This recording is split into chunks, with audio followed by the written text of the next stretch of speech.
All right, I know some of you guys out there probably have seen my videos on my 75 John Deere 300. I want to kind of do a walk around to some of the stuff I've done to it, since a lot of the other videos is just videos of me throwing up on YouTube stuff I've done, but really not talking much. So I'm gonna give you a quick walkthrough on some of the stuff I've done to it.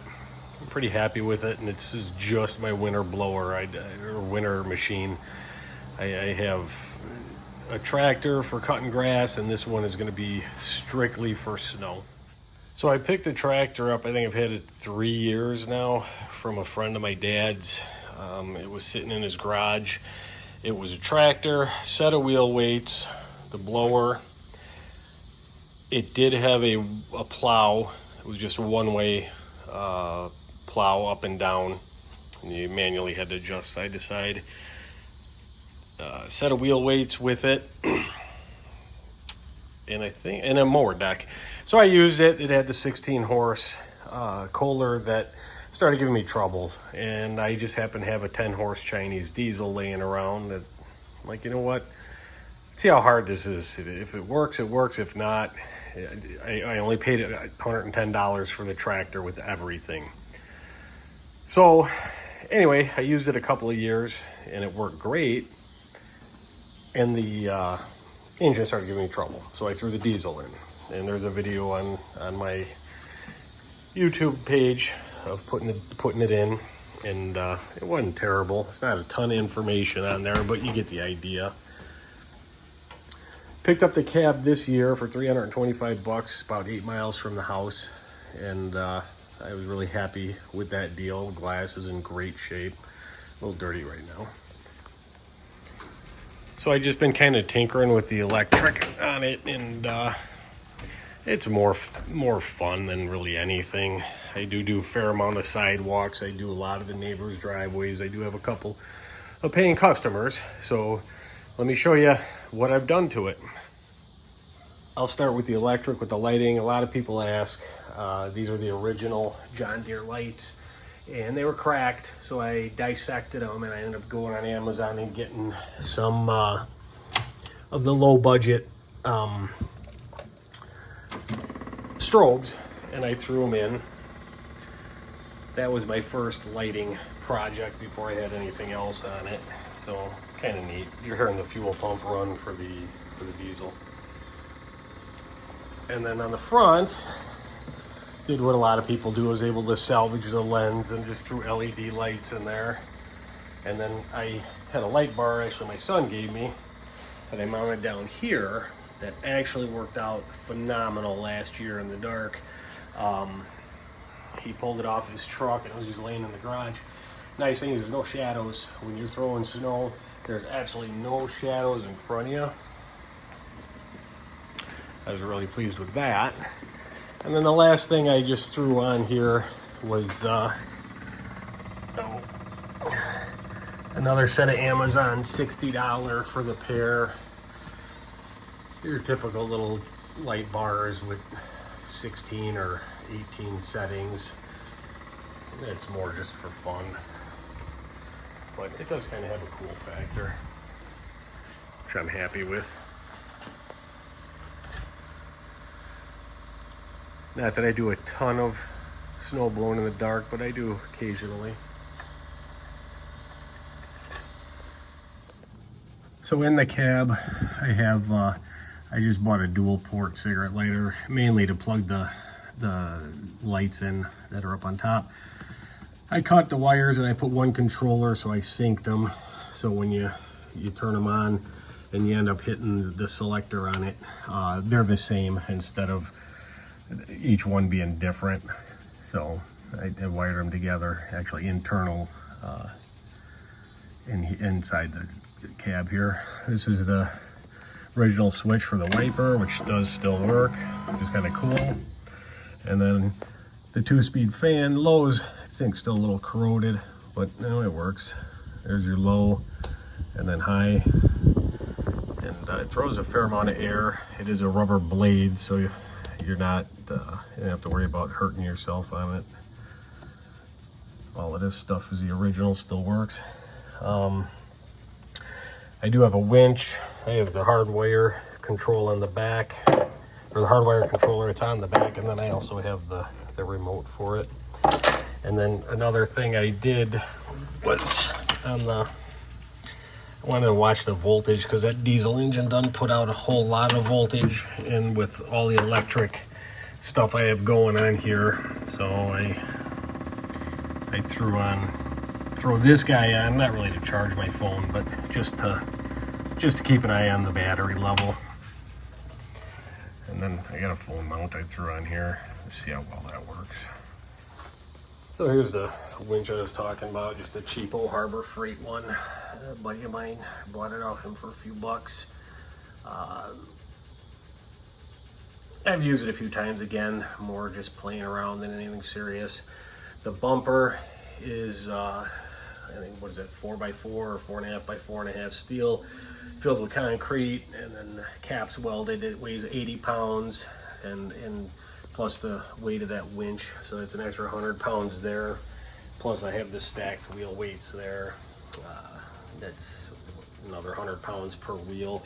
I have never had issues last year, even without the cab, with traction with these tires. I had chains on it, but I have a real close clearance, and with any speed driving down the street or whatever, my chains do start hitting. And as you can see over here, did a little bit of damage, but I'll touch it up one day. Throw a triangle on there only because I do drive about a half mile down city streets here in Roselle to do a neighbor's driveway. I guess he's a far neighbor. He pays me, so I help them out. Mirror I threw on here. Definitely need the mirror driving down the street. And my dad ended up giving it to me. He had it laying around from one of his old cars. Doors close real nice. I wish I had the key, but I don't. I'm sure I could find one. The seat, that was a suspension seat.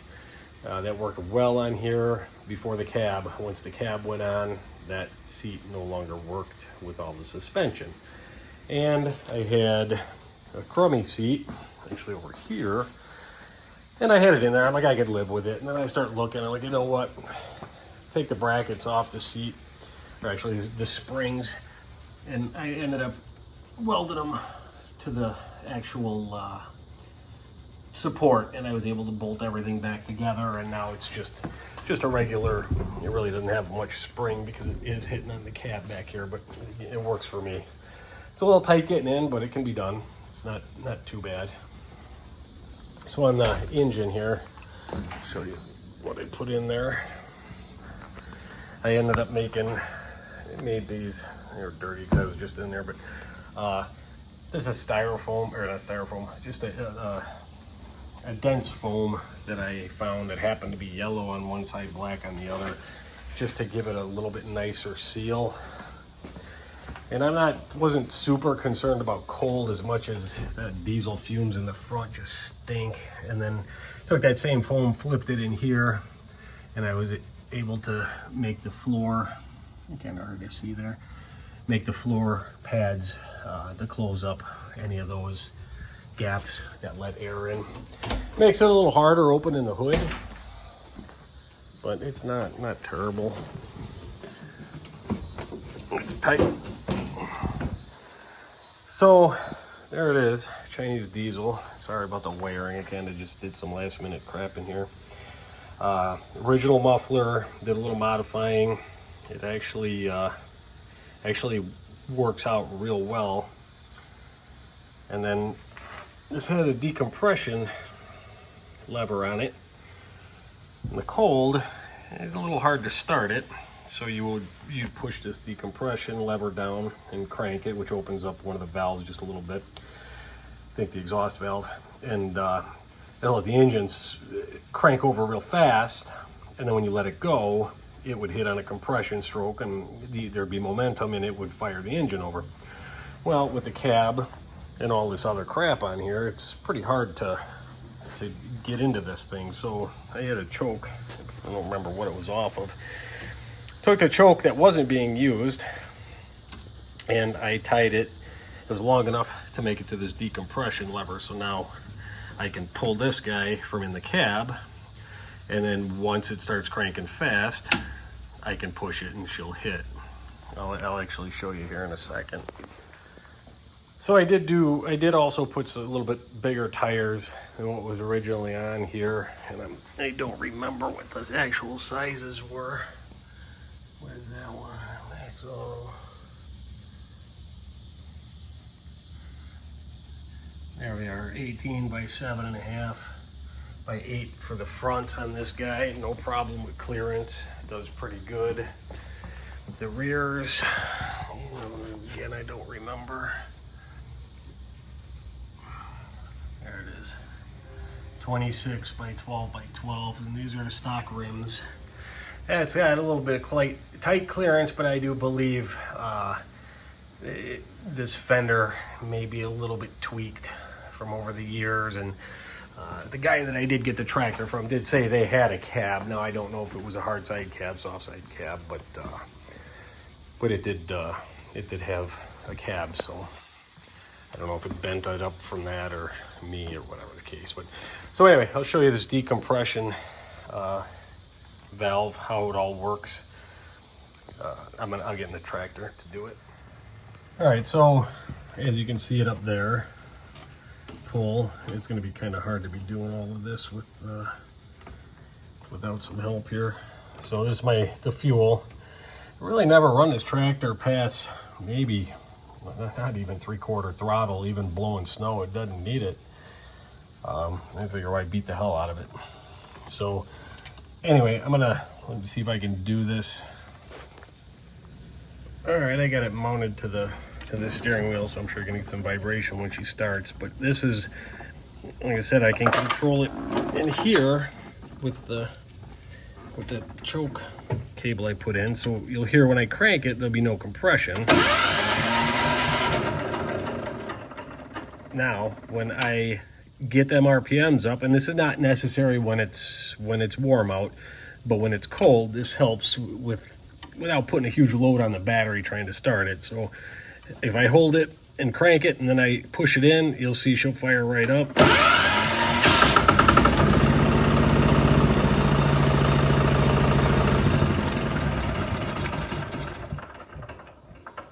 And then this is without holding that. She should pop over. Let me turn the throttle on.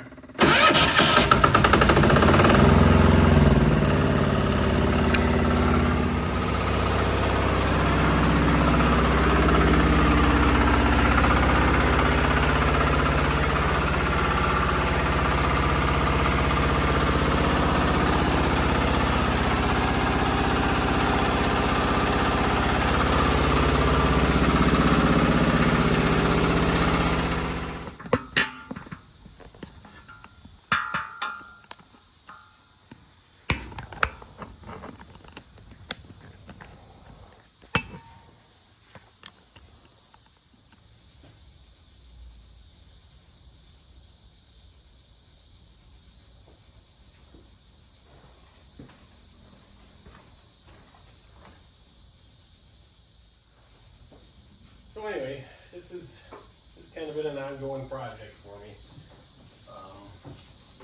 It's been fun. It does get a fair amount of use. It's probably paid for itself. I probably have maybe 500 into it with the tires, maybe 600. But that's over the course of the last couple of years. I take that back. I probably got about 1,000 into it.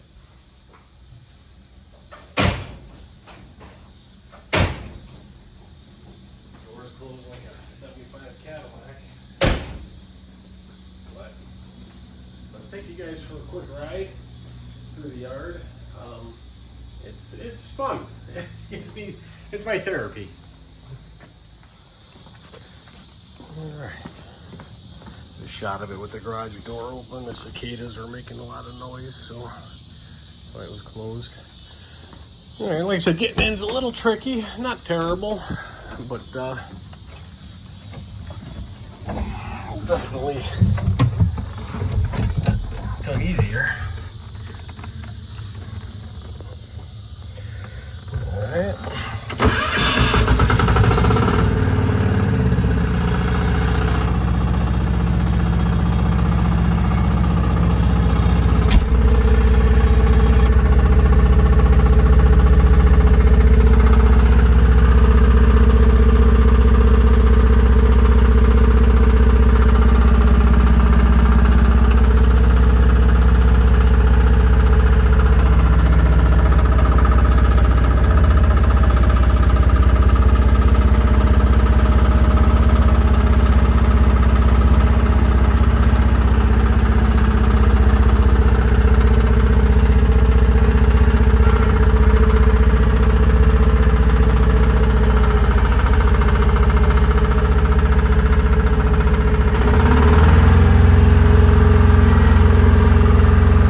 appreciate everybody watching. If you stuck it through to the end, I think my 300 is pretty much done. Now it's going to be just use.